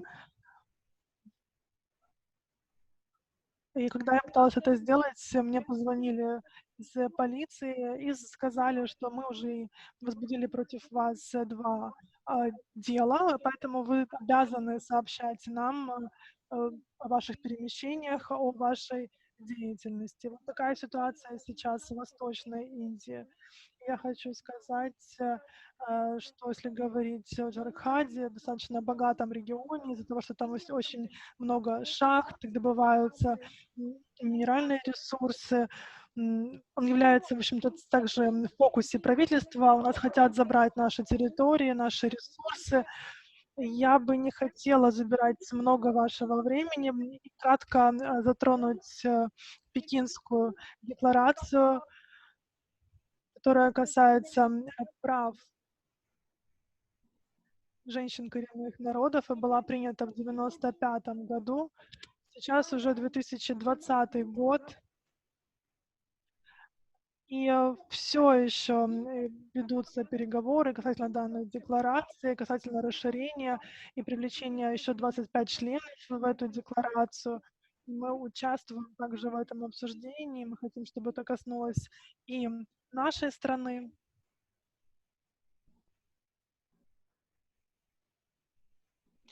Очень часто у нас женщин могут называть ведьмами, говорить, что женщины обладают какими-то силами, что женщины используют эти силы для того, чтобы убивать детей. То есть нас действительно называют ведьмами. Из-за этого, таким образом, на основании этого женщины преследуются в нашей стране. К сожалению, в Индии нет национального законодательства, которое могло бы остановить эти преследования женщин по обвинениям в том, что они являются ведьмами.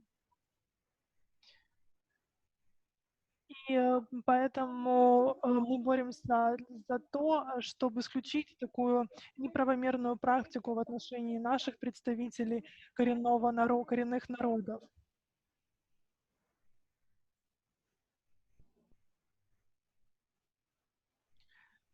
И действительно, люди, которые проживают в сельской местности, боятся ведьм, боятся каких-то сил, которые они могут использовать, и также преследуют этих женщин. Также есть, если говорить об инструментах, есть важные конвенции, например, конвенция номер 169 Международной организации по труду, которую также важно выполнять.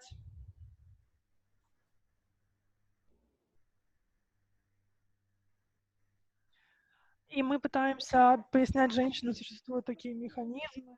Кроме этого, также Пекинская конвенция.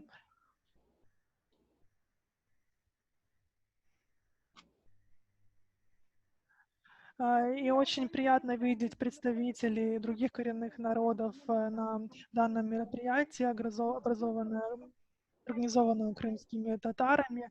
И мы хотим заявить, что мы будем продолжать нашу работу, несмотря на существование коронавируса, который на нас действительно очень сильно влияет.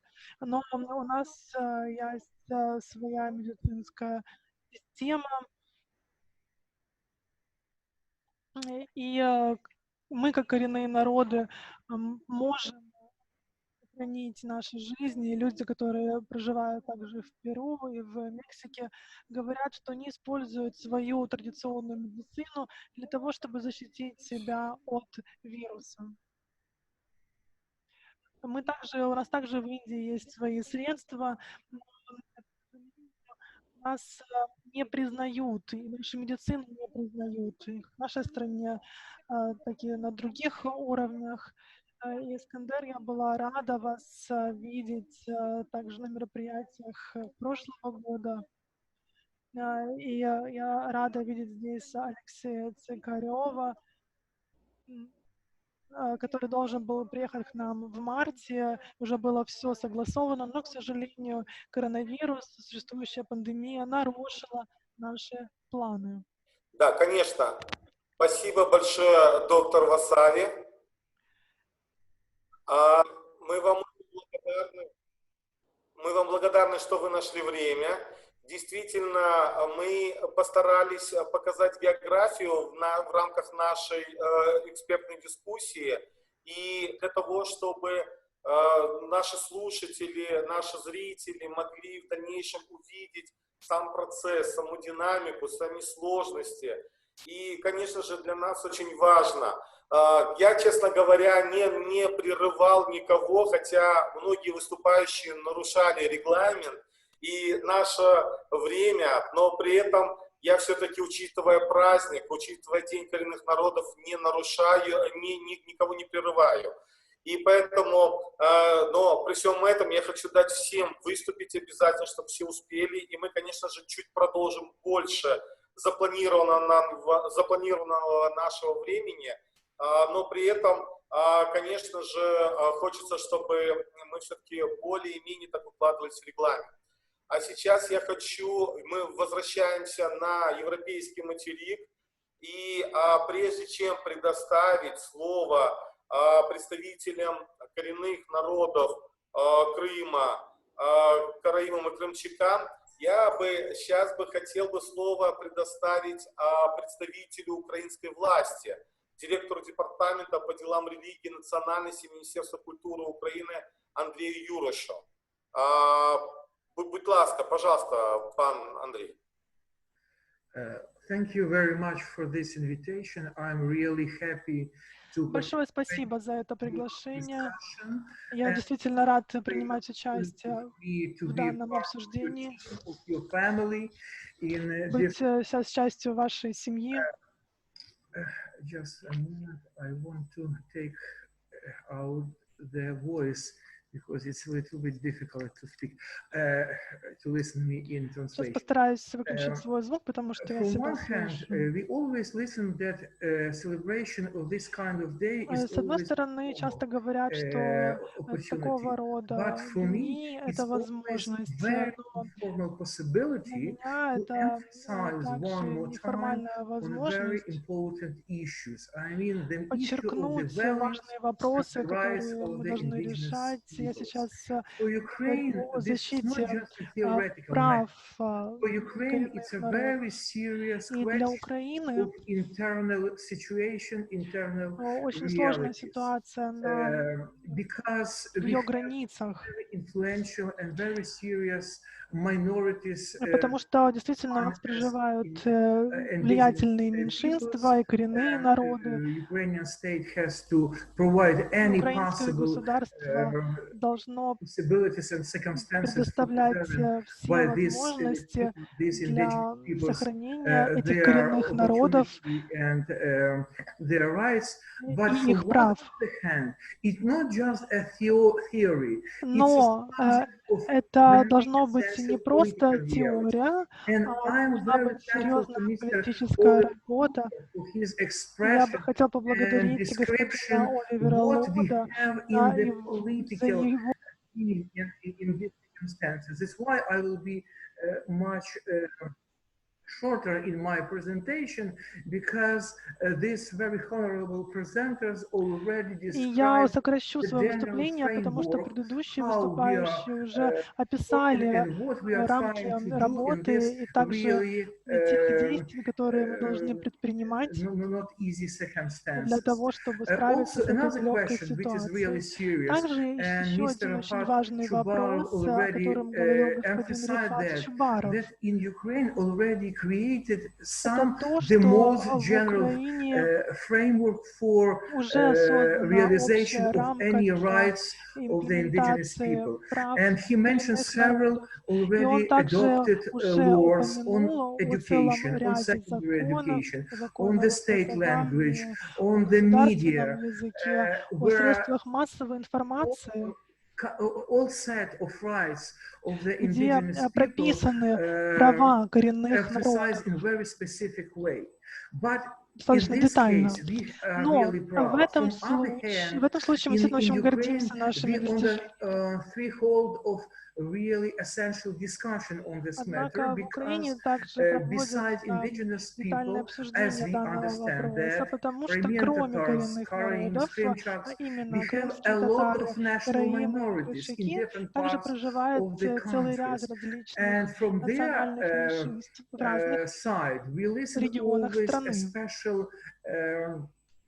Challenge, a special order for broader discussion, в связи because с этим всегда some есть of these почва для более minorities have широких history of обсуждений, потому existence in что Ukraine в for некоторых many centuries, меньшинств a уже half of millennium, for столетняя example, история like in western проживания part на of the country, территории for example, Украины, Polish например, minority, как Hungarian польские and other, меньшинства, and they also would like to define чешское themselves меньшинство и as так далее. indigenous people. И We они также understand хотят that is себя really обозначать serious как question коренной for the народ. country, Это действительно and we очень want серьезный вопрос to для be нашей in страны. productive, fruitful И cooperation мы with хотим any other partners in this тесно area, сотрудничать and с we другими want to партнерами invite, в and этой we're сфере, very и мы thankful бы for хотели Crimean Tatars Resource Center for organizing this пригласить, и в этой event. связи мы As с for me, других it's заинтересованных also лиц к one of the сотрудничеству. possibility to И сейчас, start пользуясь this данной very возможностью, я хотел broad бы public поблагодарить discussion in Крымско-татарский the ресурсный society. центр за данное Discussion which мероприятие. will aim И нам необходимо в define обществе really инициировать действительно fruitful детальное responses for these обсуждение challenges для того, and чтобы найти situations. решение данной And непростой finally, ситуации. from my side, I'm really trying to keep this И 5 or 6 я minutes стараюсь не выходить to за speak. рамки отведенных We мне invite 5-6 минут, all поэтому я our буду краток. counterparts Я бы хотел бы in the пригласить country всех to participate заинтересованных in сторон, next steps все of заинтересованные стороны в нашей стране, creating the принять framework участие and the в последующей new работе initiatives in по the sphere of созданию guarantee the rights of the national и minorities продвижению and инициатив particularly для the гарантирования rights of the выполнения прав indigenous people. коренных народов We и now также have to национальных start, меньшинств. and it will Сейчас be a task for next half a year нам to prepare необходимо a special начать law on the готовиться rights of the к national minorities, разработке including the rights of the специального indigenous закона people. по And правам without национальных participation меньшинств, of включая the права entire коренных minorities, народов. indigenous Этим мы people, будем this заниматься law cannot в be prepared and presented for our второй половине society. данного So года. welcome. Без участия Unfortunately, the представителей last народов 1 мы не year сможем we are разработать in the действительно достойный permanent документ. process of institutional changes, and Мы находимся в unfortunately we spend постоянном a lot of time процессе for институциональных this изменений. formal institutional circumstances of our activity, but И we это really влияет на нашу that in деятельность, several months we will be ready но and уже happy через to несколько start the месяцев practical мы work будем on готовы this начать new практическую law работу initiative and над to present to the этой end of this новой year законодательной инициативой general и представить ее в конце complete этого document года, which уже will define and create законченный the real детальный документ, obstacles for где all будут national minorities and выделены indigenous все people проблемы, с that will которыми provide them a сталкиваются possibility национальные to меньшинства preserve и any представители elements of коренных their народов, identity. Thank для you того, and чтобы many обеспечить luck in today's сохранение их discussion and in future идентичности. Большое steps. спасибо за сегодняшнее обсуждение и за последующую работу. Дякую, пане Андрію. На самом деле нам действительно есть над чем работать. И в первую очередь, конечно же, вопросы законодательного урегулирования, именно вопросы коренных народов в Украине. И, конечно же, ряд, в том числе и адаптация, то, о чем мы постоянно говорим, адаптация общесистемного плана ООН по защите и развитию коренных народов, принятых на конференции в 2014 году, международной конференции ООН, чтобы у нас появился такой национальный план действий по реализации и защите коренных народов Украины. Я думаю, совместными усилиями мы обязательно, если к следующему дню прав коренных народов сможем заявить о том, что у нас в этом направлении есть серьезные достижения, и мы сможем поделиться позитивным опытом нашей совместной работы. Поэтому я очень надеюсь, что мы сможем совместно активно поработать. А сейчас я хочу предоставить слово представителям коренных народов Крыма, в частности, руководителю национально-культурного крымского общества «Джамат», доктору Елене Арабаджи. Добрый день, дорогие мои братья и сестры. Я представитель очень малочисленного коренного народа. Если Павел представляет народ 1200 человек, то караимов во всем мире осталось около 2000. Наша историческая родина Крым, там 700 человек сейчас проживает, на материковой чаще 300 человек, в Польше, в Литве, в Тракае вы можете увидеть караимов. В Мелитополе одна из самых больших караимских общин на материковой части, 50 человек. Я считаю, что этот день, это не столько праздник, как уже говорили вы, а сколько возможность напомнить о том, что мы есть, что мы существуем и собираемся существовать. И отсюда, учитывая лимит времени, я выделю два аспекта. Один аспект только что уважаемый мной господин Юраш и Искандер затронули, тоже глубоко уважаемый, о законодательной необходимости в Украине законодательного акта о коренных народах. Если крымские татары получили статус коренного народа в 2014 году, то караимы, которые более 7 веков живут на территории нашей страны, они до сих пор не имеют статуса такого. И я услышу уже год, 2, 3, 4, я этой проблемой занимаюсь давно, что вот-вот к такому-то дню мы получим, к такому-то празднику были попытки. Я понимаю, что это очень серьезный вопрос, это вопросы политические, экономические, но тем не менее, если я в 7-м поколении только в Мелитополе живу, 7 поколений моих, пра-пра-пра, и для нашего города, поверьте, как и для страны в целом, караимы сделали очень много, почему мы не можем получить статус хотя бы малочисленного коренного народа? Это первая проблема, она здесь сегодня не решится, но я ее обозначу, потому что я о ней говорю постоянно. И вторая проблема и предложение, потому что здесь очень уважаемые мировые лидеры находятся коренных народов, но я больше буду говорить о проблемах Украины. Я буду говорить как науковец, как профессор, антрополог, этнограф, о том, что я проанализировала учебные программы, и школьные, и вузовские. Если говорится не только о коренных народах, а вообще о национальных меньшинах, то в основном говорится об их истории. Вот, рассказываются легенды. А на мой взгляд, нужно акцент перенести на сегодняшний день, как народы, как этносы помогают строить Украину, вот, что они для этого делают и в регионах, и в Украине в целом. Я всех обнимаю, я всех целую, я знаю, что борьба нелегкая, вот, но мы это делаем не для себя, мы это делаем для будущих наших внуков, наших детей. Всем привет! Sağ olun Сирена Ханум. Я на крымско-татарском языке и на караимском языке поблагодарил, потому что у нас все-таки язык, ну, я считаю, что практически один. Поблагодарил доктора Арабаджи. И, конечно же, объединяя усилия, мы все-таки сделаем все и будем добиваться того, чтобы коренные народы в Украине были защищены. И законодательство в отношении коренных народов в Украине было урегулировано. Сейчас я предлагаю снова вернуться на американский материк и предоставляю слово наследнику потомственного вождя клана орлов племенной нации Аравак-Локона из северо-восточной Амазонии, брату Деймону Джерарду Кори.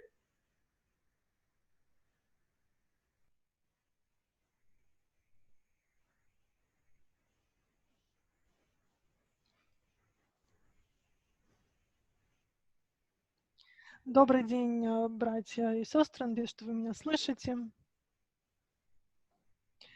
Прежде всего, я бы хотела поблагодарить моих крымско-татарских братьев за приглашение принять участие в сегодняшнем мероприятии.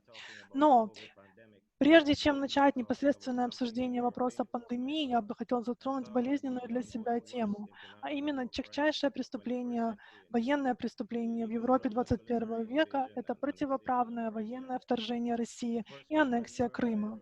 Впервые с представителем крымско-татарского народа я познакомился на постоянном форуме ООН по вопросам коренных народов в штаб-квартире ООН в Нью-Йорке.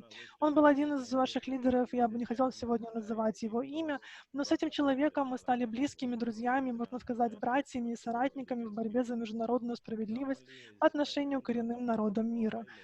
Не только крымско-татарскому народу или племенной нации Аравак-Локона, но ко всем, без исключения, коренным народам мира, которые вынуждены терпеть и пытаться выживать среди множества угроз, связанных с незаконной военной, колониальной и неколониальной оккупацией наших земель и территорий. К сожалению, даже в 21 веке, который должен был стать эрой просвещения и гуманизма, долгожданным, но, к сожалению, напрасно долгожданным временем уважения прав, различий и достоинства друг друга, как братьев и сестер, которые живут на земле в условиях равенства и гармонии. К сожалению, все это нам только предстоит, а вместо этого мы в ужасе наблюдаем за тем, как грубая военная сила была применена на Крымском полуострове во время едва прикрытого, осуществляемого в советском стиле вторжения 27 февраля 2014 года. Это день позора и бесчестия, который МИН должен помнить всегда. Однако, кроме разглагольствования и праведного возмущения по поводу грубого нарушения международных законов и конвенции России, что сделал свободный и законопослушный мир? Абсолютно ничего значительного. В результате сохраняется противозаконный статус-кво. Я горжусь тем, что был одним из первых журналистов, представитель коренного народа в западном полушарии, который освещал притеснение крымских татар России. Однако, как лидер коренного народа, я понял, что перед лицом такого вопиющего преступления против совести человечества международные законы и конвенции бессильны, если их нарушают могущественные страны, за исключением случаев, когда против них выступает другая сверхдержава, как, например, США. Я бы хотел, чтобы США делали больше, чтобы отстоять демократию и верховенство права в аннексированном Крыму.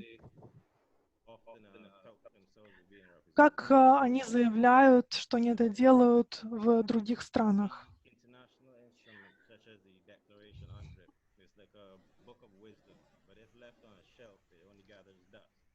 И очень важно, чтобы эта книга мудрости, она не просто лежала и пылилась на полке, но чтобы ее действительно читали новым поколениям, другим людям, для того, чтобы мудрые мысли становились дорожной картой для поиска лучшего будущего через произносимые слова, чтобы эти слова становились физическими действиями, а действия, в свою очередь, становились основой нового общественного строя. Только потом положительные изменения, к которым мы все так стремимся, как неприступные крепости, могли формироваться в сердцах и сознании людей. Необходимо изучать декларацию с религиозным рвением, учить наизусть каждую статью, ссылаться на соответствующие статьи в каждом нашем действии и ради нас самих начинать реализовывать все, что предусмотрено этим документом, потому что мы, коренные народы, имеем на это право. Только так мы сможем добиться безоговорочной победы в нашей панглобальной священной борьбе коренных народов, которая охватила несколько поколений за всеобщую справедливость на земле. Мои братья и сестры, сейчас мы все столкнулись с новым, более страшным врагом. Этот враг невидимый и не щадит никого, ни стар, ни млад. Он вездесущий и забирает жизни людей по всему миру с безжалостностью, которой еще не знала новейшая история. COVID-19 – самая большая угроза наших дней не только для коренных народов, но и для всех людей по всему миру. Мы должны бороться с этим кризисом так, как мы делаем это всегда, с бесстрашием и решительностью справиться с ним. Потенциальное решение этой проблемы находится внутри нас, нам нужно только сосредоточиться на поиске решений, и я уверен, что мы их найдем. Если говорить о моем народе, уже через 2 недели после объявления пандемии по всему миру мы создали собственный органический санитайзер, используя растения, которые произрастают в нашей стране.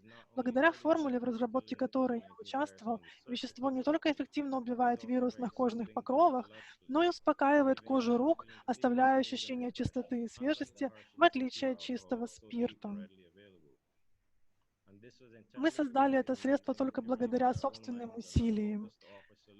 Мы сосредоточились на поиске решений, чтобы не быть в позиции жертвы пандемии.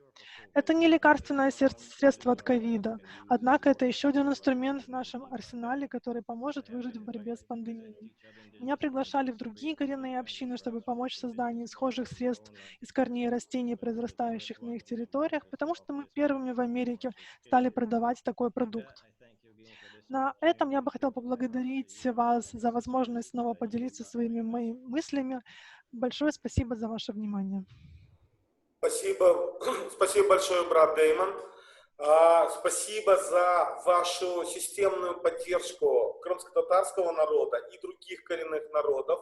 И действительно, среди коренных народов вы пользуетесь огромным авторитетом, и поэтому для нас большая честь, что вы сегодня нашли время и участвуете в нашем мероприятии. Ну и, конечно же, традиционные знания коренных народов часто используются в современной медицине. И, конечно же, я уверен в том, что подобные предложения и подобные знания вашего народа, оно может дать большой результат в последующем в борьбе с такой глобальной проблемой, как коронавирусная инфекция. А сейчас я хочу предложить все-таки вернуться к приветствию Алексея Цикарева. Если у нас технически опять не получится, тогда мы перейдем к следующему нашему выступающему.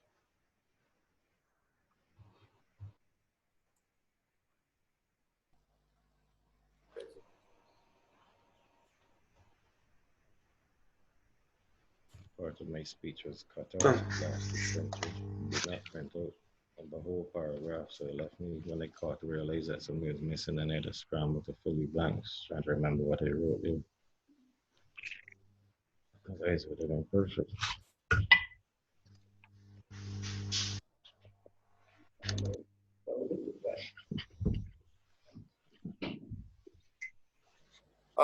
Я думаю, что в связи с тем, что, возможно, это связано со скоростью интернета, но, во всяком случае, я думаю, что это поздравление и обращение Алексея Цикарева можно будет увидеть в YouTube, и мы обязательно разместим на наших информационных ресурсах. Также у нас есть приветствие от другого крымского народа коренного, крымчаков, Вячеслава Ламрозо. К сожалению, из-за технических моментов мы тогда просто разместим их приветствие, их позицию. А сейчас я хочу предоставить слово эксперту Крымско-Татарского ресурсного центра, доктору юридических наук Борису Бабину, профессору Бабину. Пожалуйста. Dear colleagues, I'm glad to see everybody on this. Уважаемые коллеги, я очень рад видеть всех вас в этот Международный день коренных народов мира. Я бы хотел поблагодарить других представителей.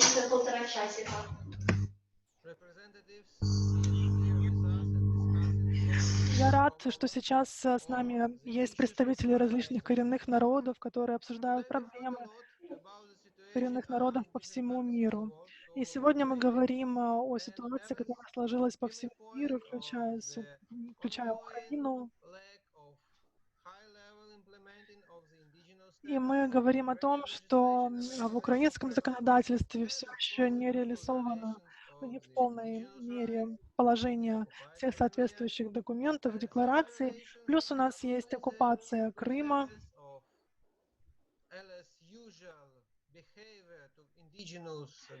И также есть традиционное отношение органов власти коренных народов мира. И также есть такие вопросы, как расовая дискриминация. Есть целые дела, которые переданы в Международный суд. Если говорить сейчас о внедрении положений в украинское законодательство, нам необходимо принять проекты закона прав коренных народов Украины и предложить всем органам Украины более активно работать над этим вопросах при участии различных неправительственных организаций, включая Крымско-Татарский ресурсный центр и другие организации, а также при участии экспертного механизма и также постоянного форума.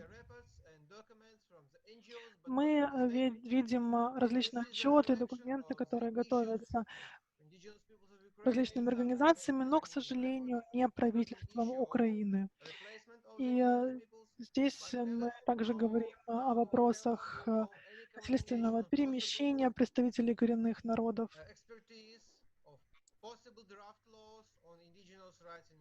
И также о подготовке проекта закона о защите прав коренных народов в Украине.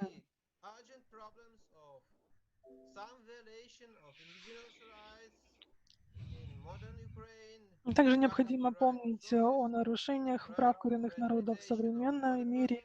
Это которое касается права использования своих ресурсов, также права и свободы женщин во всех странах.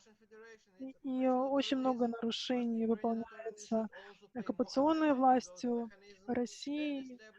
И Украина все больше и больше уделяет внимание данным механизмам. И также пытается делать все возможное для того, чтобы принять необходимые документы для предотвращения последующего нарушения прав коренных народов в Украине. Сегодня нам необходимо говорить о возможной эскалации ситуации в стране, и при этом, естественно, существует угроза коренных народов, которые не должны быть заложниками империализма, не должны быть заложниками интересов одной из крупных держав мира, и должны иметь право на защиту своих прав. Но не только в Крыму, а также и в других странах по всему миру. Спасибо. Спасибо большое, доктор Бабин. Ну и, конечно же, наши основные выступающие выступили. И если появились какие-то желания, какие-то реплики до минуты, я могу еще предоставить. В принципе, мы оговорили многие моменты, мы затронули, и даже сегодня мне понравилась идея, о которой озвучил Родион Сулензига, член экспертного механизма по правам коренных народов, что очень важно уделять особое внимание детям коренных народов. И действительно, та трагическая ситуация, которая совсем недавно произошла в оккупированном Крыму с Мусой Сулеймановым, это мальчик, это представитель коренного народа, сын политического заключенного, который лишился ласки отцовской и надлежащего ухода, он трагически погиб, и его нашли в выгребной яме. Поэтому, к сожалению, на сегодняшний день только в Крыму около 180 детей несовершеннолетнего возраста остались без отцовской ласки, потому что их отцов осудили и находятся в СИЗО, либо находятся в тюрьмах. Поэтому, конечно же, тему проблемы и защиты детей коренных народов поднимать нужно. И таким образом мы сможем защитить поросль коренных народов, которая дает возможность сохранению в физическом плане самих коренных народов. И перед завершением, если у кого-то из участников дискуссии есть реплика, то я готов предоставить слово. Но до минуты, пожалуйста, нам потому что вышли за пределы нашего графика.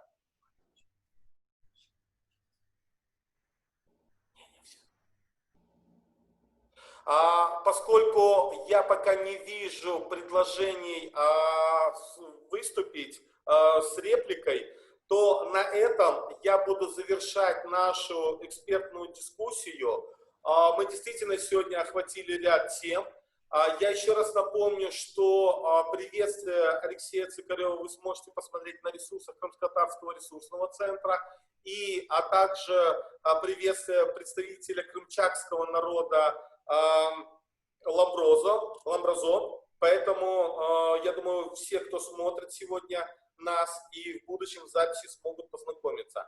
А сейчас от имени Крымско-Татарского ресурсного центра, лично от себя, от всей души я хочу поздравить с Международным днем коренных народов мира.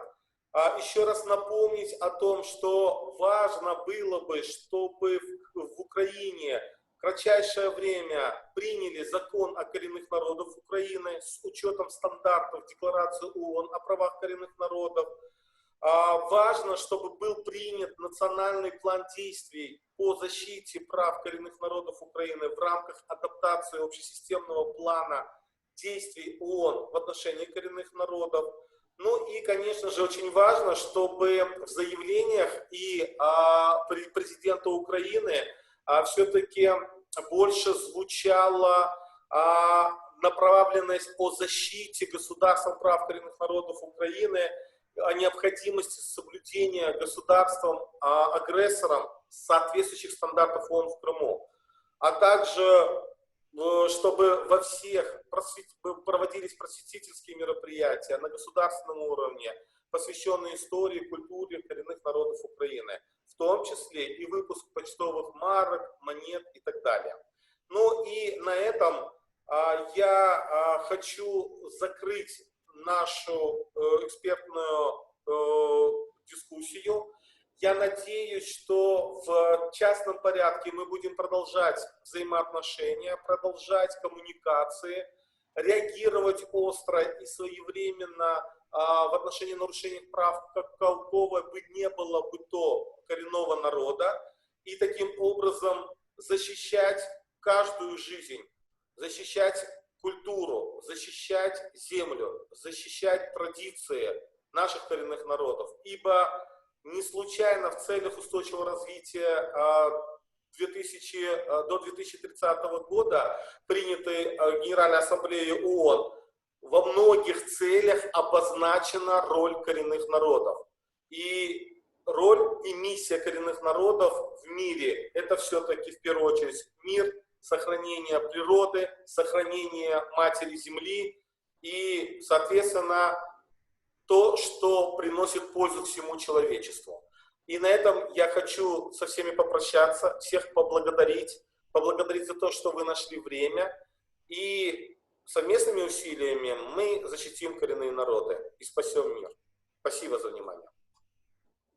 Спасибо.